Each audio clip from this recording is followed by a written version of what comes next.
I've got a first gen Alexa, Yeah, and that's the only smart speaker I've got.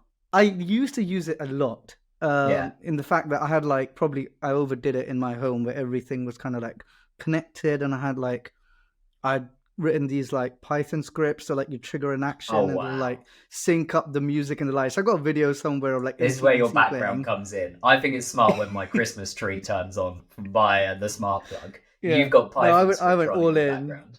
So we got the house refurbished, and we I mean, it got unplugged and it was missing for a short while because it Right. was one of the boxes. We didn't know where it was. And I sort of just started using my phone's like Siri just Hmm. for like house control stuff, like lights on, off, bedroom lights on, or running scenes. And I think since then, I've just haven't found the need, which Yeah. is a bit weird because I did used to use it a lot. I think I probably overdid it, which is why it was almost like peaceful not having Alexa and just having, Siri on my phone. So I'm just sort of like, very sort of specific use cases where I'm just asking it to like turn on lights, turn off Yeah. lights, that sort of thing, but nothing too complex. You know what I was discussing literally just earlier was the fact. So with Alexa, you can whisper to it, and it will whisper back to you. But I can literally be in the same room asking it a simple question, and it can't hear me. What is that about? Where is the tone? They can hear me whispering to it, but it can't hear me just asking for the main office light to turn on. Doesn't connect. You must have muted her right now, or it, because you've said I Alexa have, so yeah, many yeah. I've times. I got. have not heard it because I was just I was waiting for it to like, that tone to Mhm. go off. I've got one of those Echo shows right next to me. Oh, And you right. know what?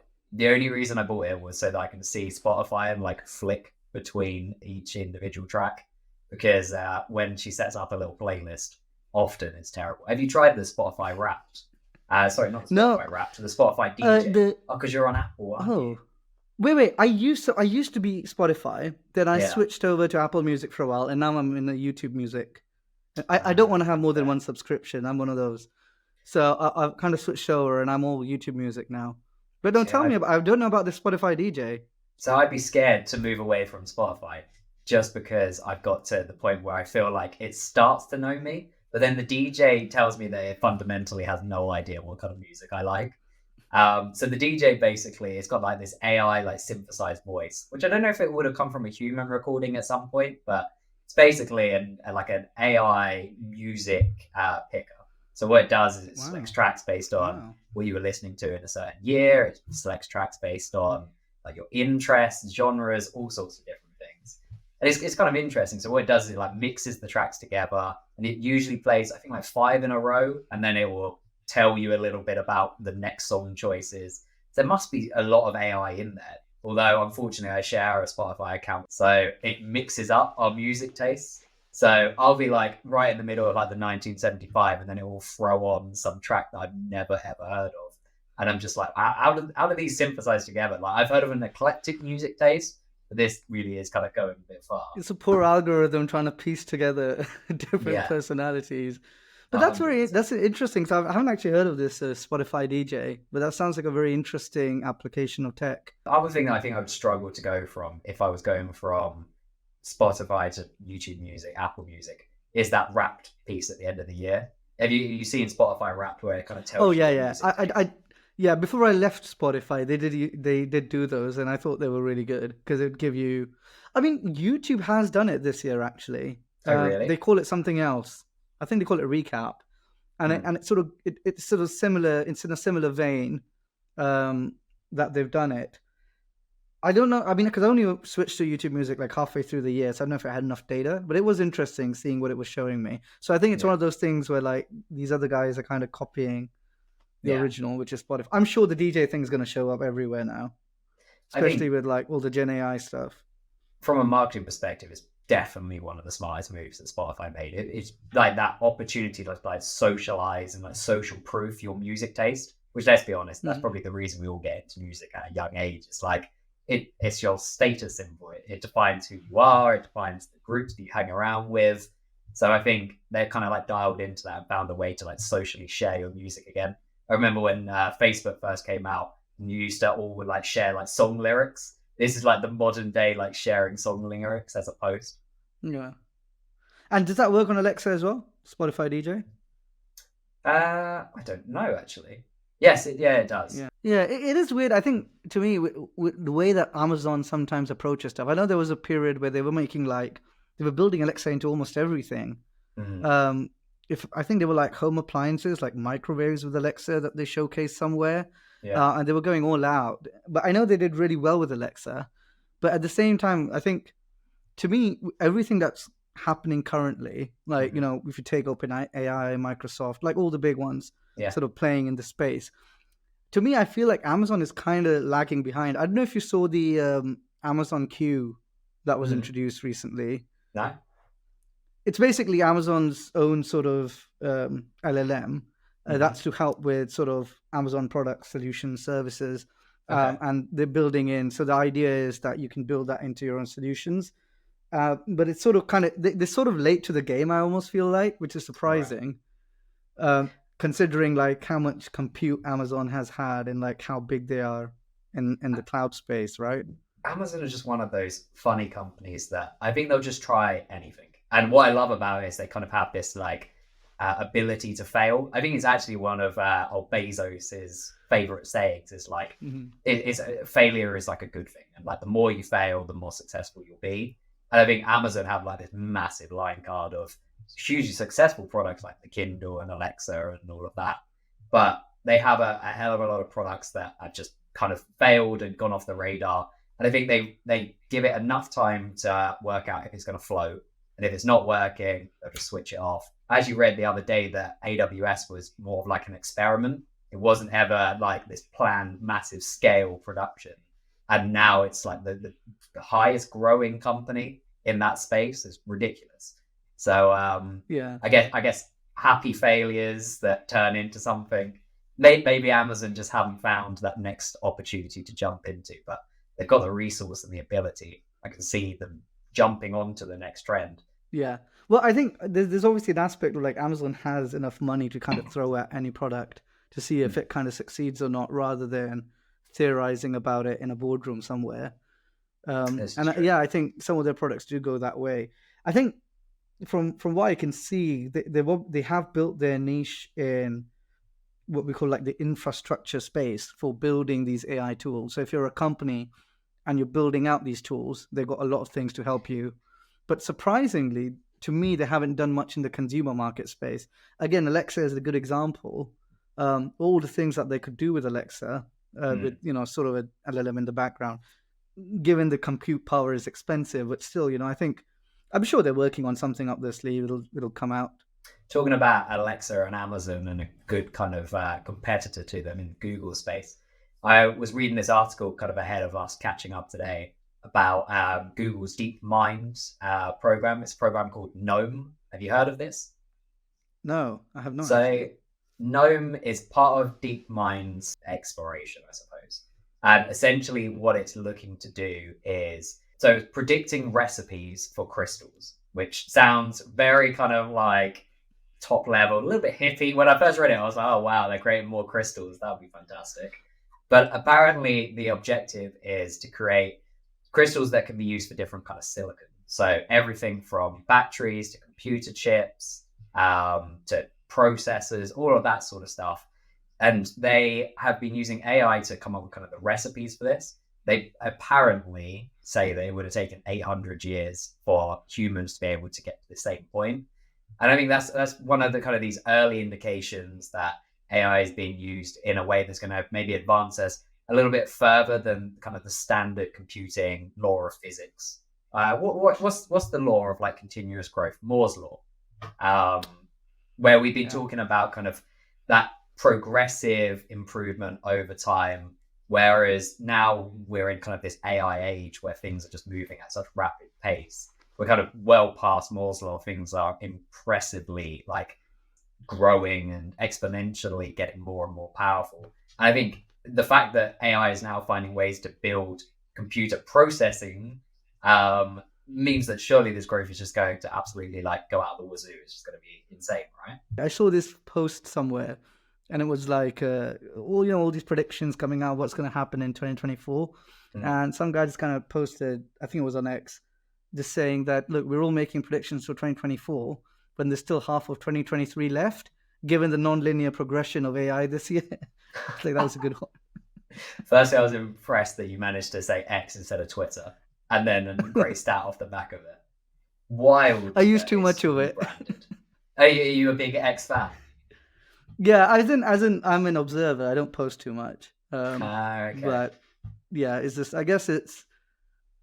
I think I've found a way, or I've got into a place where I feel like I'm following all the right pages or right people, and I end up getting a lot of like latest development and achievements and debates in this sort of space, like both like from a technical standpoint, but also like stuff that's more kind of ethical and it's interesting. I think because I've seen like there was a point when I was using it where it was a lot of noise, but I think somehow either the algorithms kind of learned what I like, or I've managed to kind of follow this group or subset of people that I've found that make it very interesting. So there's always sort of something different or new that I'm seeing there, which is more thought provoking than like for me. I don't use Instagram, for example. I've got Instagram. I've posted it here now and then, but I kind of stopped using social media like Facebook, Instagram. I used to use Snapchat a lot back in the day. All these things. Yeah. So the only thing that's sort of made through is X and a little bit of LinkedIn. LinkedIn more for like the professional network. Sure. But X is really like the one I tend to go to. Like if I got nothing to do, doom scrolling.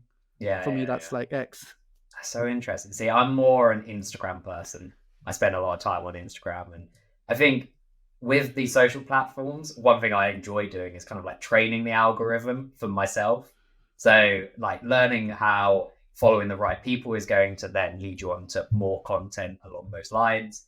But also you have to kind of like program it based on like your time share. So if you are spending a lot of time looking at, I don't know, AI posts, you're going to then be like served up a lot more AI content because it thinks, okay, I mean, those platforms, they're all built around getting as much of your personal time as possible because then they can show you more ads. So anything that you spend more time looking at, you're going to receive.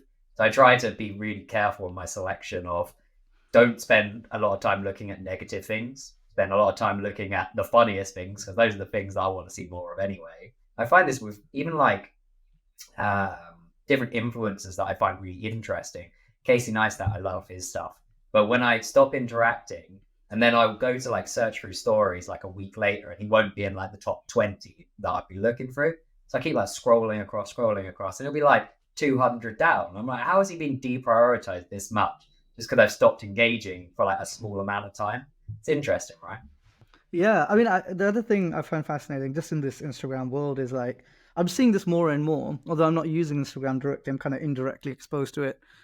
This whole sort of buzz around like AI influencers or social media influencers, whether they're like, whether you're talking about like completely like, from ground up AI generated models, or you're talking about people just using AI to kind of enhance their content. Yeah. And I feel like other than software programming, I feel like all of this sort of, I guess the social media influencer space is, I feel is one that's going to be, or is currently being quite greatly impacted by sort of the pace at which some of these AI tools are being developed. Because there's so many use cases there where people can like easily create content which is attractive, engaging, but don't have to put nearly the amount of effort that they had to before. Yeah. And I feel like, if you're one of those using these tools, you've got a massive advantage. It's like trying to do maths without a calculator and someone else has got a calculator. Oh, 100%. Right? How do you feel about these completely AI generated? Like sometimes they're like deep fake accounts, and sometimes like the whole person is just built in AI. I mean, is that content that interests you? I mean, I personally don't follow any of them, but I've heard there's like multiple accounts that sometimes it's kind of it's meant to be like an educational process. Sometimes it's just like a normal influencer. They're talking about products, they're promoting real life products from brands, but they're doing it virtually. I don't even know how it works. It's a good question. I mean, the sort of people I've been following or the sort of content I engage with, I mean, the closest I could think of, and there could be one and I don't know about it, is, if there was a proper podcast, like a Joe Rogan type, but it Mm. was an AI. But it would have guests over, like human guests, and it Okay. would do an interesting podcast.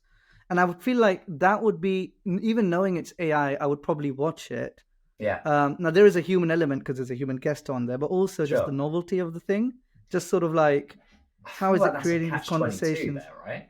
So you've Yeah, got like, if I think about my use of AI, like just with ChatGPT, like some of the things that ChatGPT can ideate for me, can share for me, is probably it would take me a lot longer to get to. So I can imagine that the questions that it could ask a guest could be really informed, especially if it's connected to live internet.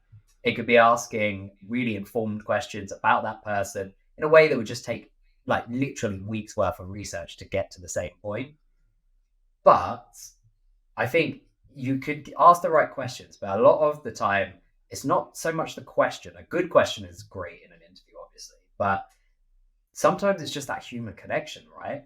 So you can just ask a very simple question, but get a very complex answer just by allowing someone to kind of open up, giving them the space to have that conversation.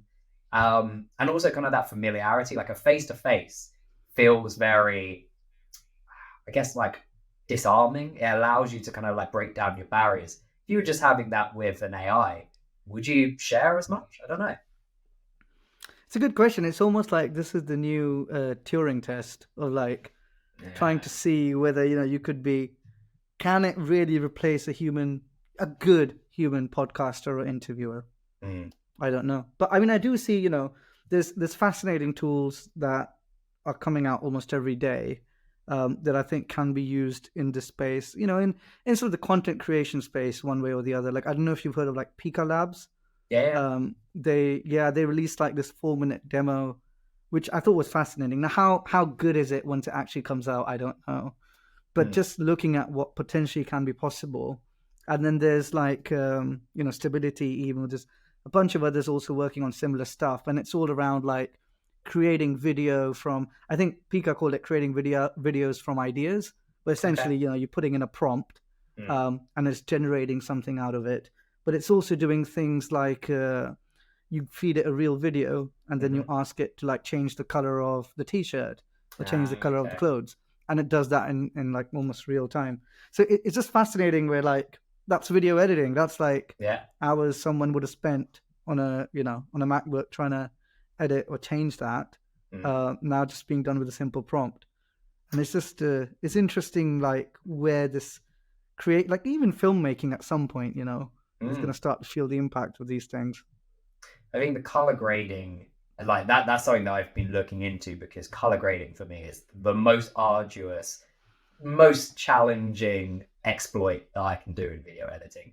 There's like so many minor tweaks that you can make to get someone's skin color on point, to light the background slightly better. Like color grading is definitely a fine art, and it really can make the difference between a cinematic movie and like something that's just standardized.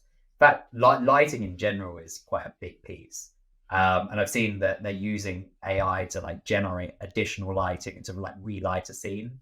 There's a video that I watched around the lighting between different James Bond series. I love a bit of Bond myself, but Yeah. it was comparing Casino Royale to some of the Pierce Brosnan movies, and honestly, light and day between the two. And really, the difference was kind of the lighting and the camera angles.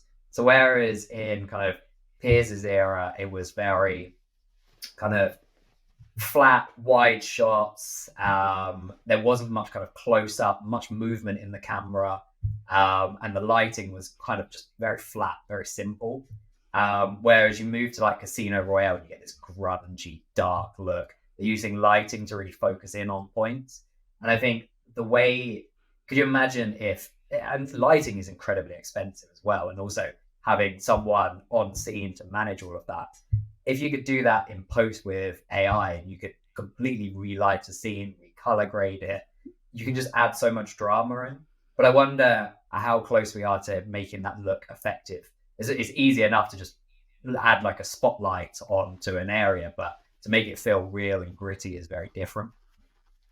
Yeah, and I think I mean lighting is one of those things. I always feel like you could know nothing about lighting. Like I don't know anything about lighting, but you Mm. can always still tell when something's badly lit. It just looks Yeah. off. It looks poor quality. You could have professional actors, professional makeup, professional camera, and it just looks like it doesn't look proper industry level.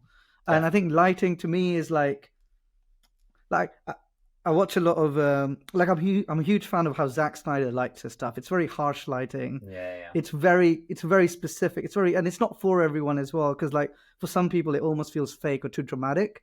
But to me, like I kind of always liked the aesthetic, and it was a long time before I realized a lot of that aesthetic.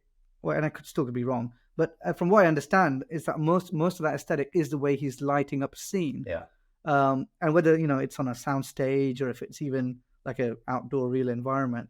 So that's when I started really appreciating that the impact lighting can have in making something look like a TV show, but not in a bad way, right? There's a reason TV shows can be brightly lit, especially like sitcoms. Yeah. They're more dialogue heavy and sort of brighter.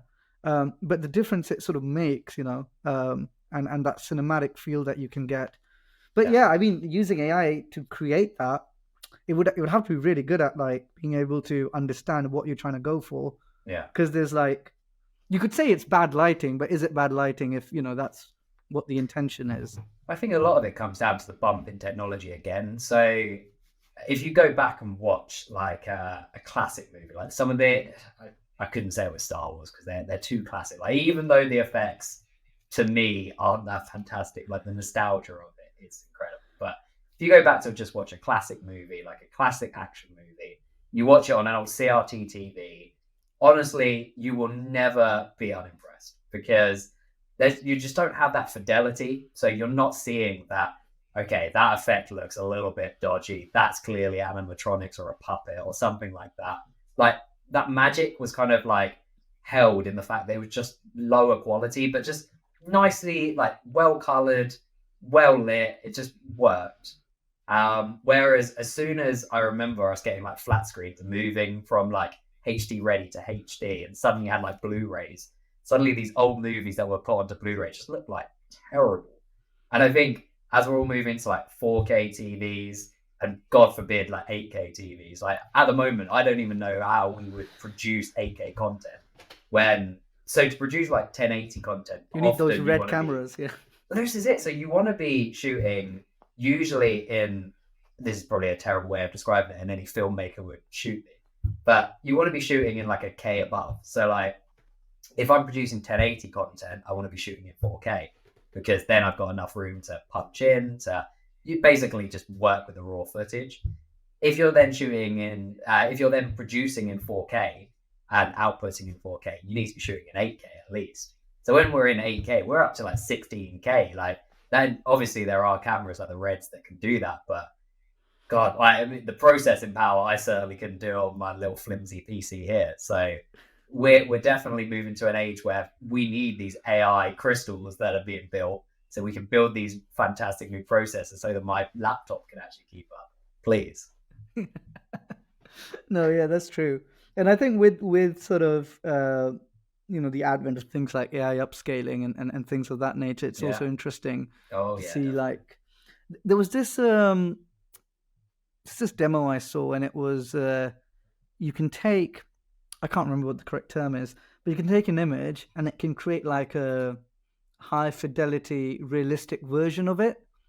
And someone did that with like, they took scenes of like the original Lara Croft Tomb Raider game where you've got all the polygons, and it creates like this hyper realistic environment.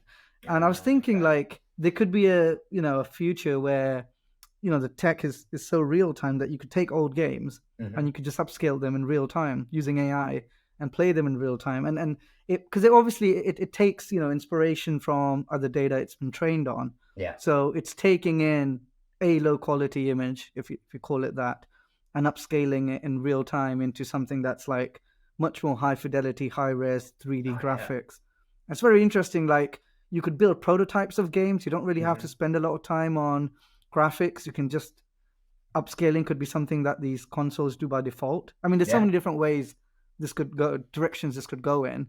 I mean, part of what kind of worries me is because there are now all these tools and you can do all these amazing things.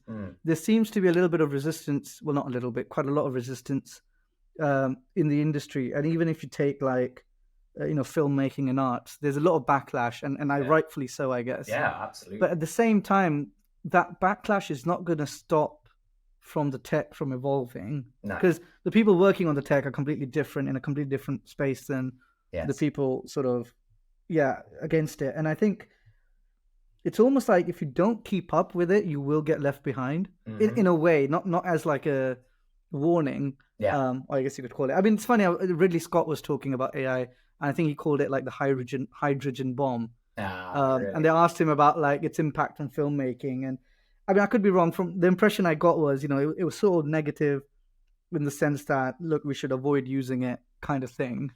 And it kind of makes me worried that it's almost like if you're not driving the tech, then it's sort of aimless in a way, right? It's just being used by people without any clear direction. If the professionals are not using it, then it's the amateurs that are using it. And they might find ways to use it which might not be the best way, the most ethical way to use it, right? Like if a famous director who's kind of been in the space, who knows the industry in and out, who knows what the actors go through, what the crew goes through, and if that sort of director or even a producer adopts this sort of tech, they can do it in a way which is sort of it's implemented in a way that's safe.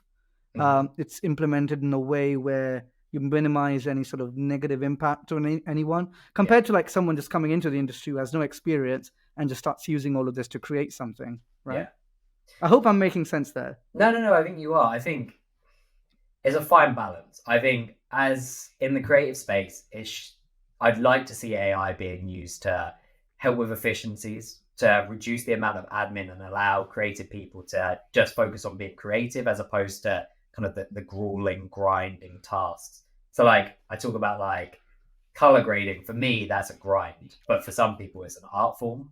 But everything from just like chopping up clips in a timeline, like if that can be reduced for me, that saves me a lot more time to actually focus on like really bringing out the key moments there. So if it does like a first pass, I can then spend a lot more time analyzing each clip and getting the best out of it. So for me, I think the efficiency is what I'd be looking for as opposed to beginning to end creative. So let's say I take, so I'm into my photography. So if I get a great image, but in the background, there maybe just something ruining it, maybe there's a signpost or something like that, and I'm trying to recreate a scene, especially when you're like dealing with like these historic dramas, like the Peaky Blinders, which I believe there were some scenes filmed in Bath. And obviously Bath is an ancient, but a historic city. But it's full of like, I think the actual street that they filmed down had a Primark on it. So you have to spend a lot of time like set dressing to cover that all up. If you could do that with AI, you would reduce the production budget. So you can spend more on quality writers, quality actors, like a props department that's like more realistic, like the classic Game of Thrones, like the wobbly swords. If you could fix some of those wobbly swords, that would make a massive difference. So yeah, I think for me, hopefully we're heading towards a place where we can improve efficiencies as opposed to reducing creative opportunities. Oh, I agree. And I think even boosting creativity, right? Like if you've got a tool that can kind of assist you and I think if you look at like how music has sort of evolved from using instruments to now sort of using electronic music and all sorts of software to almost recreate analog music, I think it hasn't necessarily reduced. I mean, you could argue, some would argue it has, but I would say it hasn't reduced the quality. It's sort of increased the diversity of music you kind of hear now, and now you just need a laptop to kind of be a producer and produce music. You don't really need a full-blown studio anymore. And I feel like filmmaking, again, is a space where even though you can't shoot anything in your iPhone, but like you're saying, right, color grading, lighting, removing things from the background, making it look professional, it takes a crew. Doing it as a single person, even if you can record it on your iPhone, you won't necessarily be able to get to the finished product. But I think with a lot of these tools, it will become easier and easier for people to independently put stuff out that looks good. And hopefully if they've put their soul into the work, it's also something that, you know, feels good when you watch it or listen to it. Definitely. I follow Casey Neistat, and one of the things that he always talks about is the best camera you have is the camera you have right now, the camera that's like in hand. And you talked about like filming a production on an iPhone. I think recently Olivia Rodrigo, one of her music videos was actually filmed using an iPhone. So the technology is getting there, and it's more that portability than anything. Like having this accessible tool that anyone can use that shoots in 4K. Obviously, there's issues in that final kind of depth and quality, but the fact that you have kind of this cinema camera in your pocket is hugely impressive, and it opens up this field to the point where it's access to people. So an iPhone obviously is still an expensive device, but it's far cheaper than any cinema camera has been ever in history. So the fact that you kind of put these tools into people's hands and make them accessible, I think is hopefully the way we're heading. The fact that ChatGPT has a free version, like probably one of the most powerful tools of any generation, is just accessible to anyone that has an internet connection, is incredibly powerful. I think it hopefully breaks down the barriers to creativity, to education, to just access in general. And hopefully that's going to mean that people across the world that maybe have a limited opportunity or more limited opportunity are going to be able to do things that we've never seen before. And I think that's for the better. The fact that nations that maybe haven't been able to have such an influence will be able to in the future, that's really exciting to me. Awesome. I think that is the perfect place to end this one. You know, it's all about Yeah. empowerment. It's all about enabling people to create their own future rather than taking it away from them. And I think you kind of encapsulated that perfectly.